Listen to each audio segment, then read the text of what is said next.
never been asked to dance, 'cause I've never been the pretty one. Bom dia, boa tarde ou boa noite. Hoje a gente vai ler um trechinho de Crime e Castigo, tá sumindo aí, né? Crime e Castigo, do Dostoiévski, que é esse cara simpático aí de cima, tá?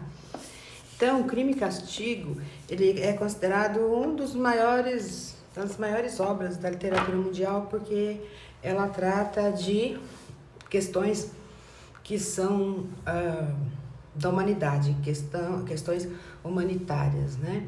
Então, trata da consciência, de como, se eu fizer mal para alguém, como é que vai ser depois aquilo na minha consciência, por que algumas pessoas sofrem e outras não sofrem. Se eu cometer um crime para ajudar alguém, mesmo que essa pessoa seja desprezível, essa que eu vou matar, eu terei perdão? Vai ser um pedacinho do filme que é com aquele Patrick Dempsey, do Grey's Anatomy, aquele homem lindo, né? Vocês conhecem? Enfim, esse é o moço que fez o protagonista. Bom, então vamos lá para a gente poder entender um pouquinho do Crime e Castigo. Esses ilustres senhores são os pais do Dostoiévski, né? O pai dele era médico e a mãe dona de casa. E o Dostoiévski costumava acompanhar o pai no atendimento. E o pai atendia na periferia, como era comum aos médicos daquela época, na Rússia, né? 1830 e alguma coisa.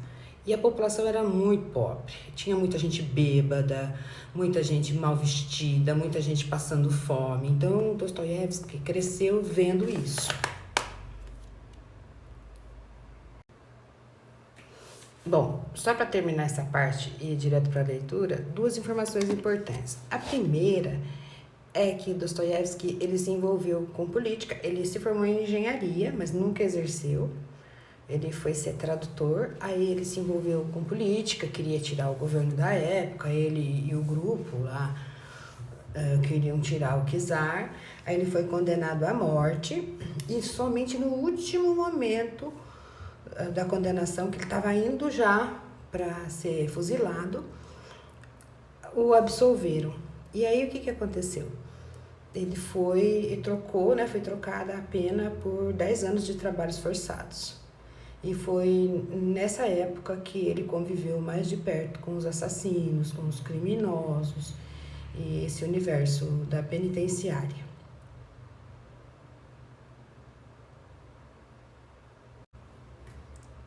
Outra coisa que eu ia dizer, lembra que eu falei que eram duas coisas? Essa aí é uma escola russa.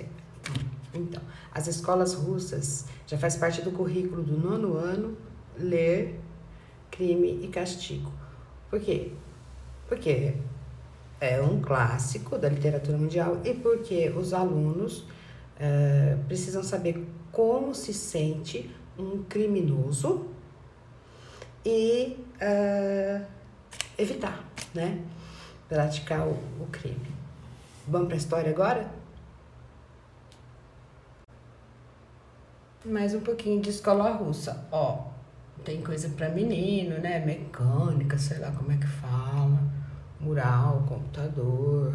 E aqui é a criançadinha. Bom, então, Crime e Castigo conta a história do Raskolnikov, que é um jovem estudante que acaba largando a faculdade de Direito, muito inteligente, mas muito pobre, que não tinha como sobreviver numa pobreza extrema. A princípio ele dava aulas particulares, depois as aulas foram cessando, ele foi ficando cada dia mais pobre e miserável, isso no final do século XIX, e aí ele pensa em cometer um crime contra a senhora que alugava o apartamento para ele, que era uma senhora muito ruim, agiota, má, mas isso justificaria o crime? Isso é para pensar, né? E aí ele tem que conviver com a culpa. Vamos lá para a leitura?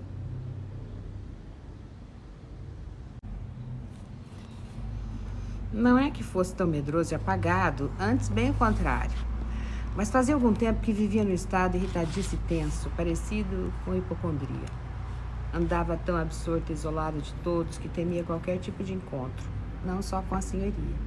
Estava esmagado pela pobreza e até mesmo o aperto em que vivia deixara de oprimi-lo ultimamente. Abandonara de vez as atividades essenciais e se negava a estudar. No fundo, não temia a senhoria nenhuma, tramasse lá o que quisesse contra ele.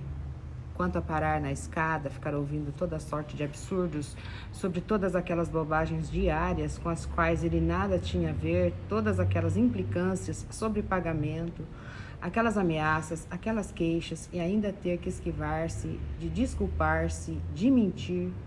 Aí, melhor seria dar um jeito de esgueirar-se escada abaixo feito gato e sair furtivamente sem ser notado. Esse foi um pequeno trecho do capítulo 1.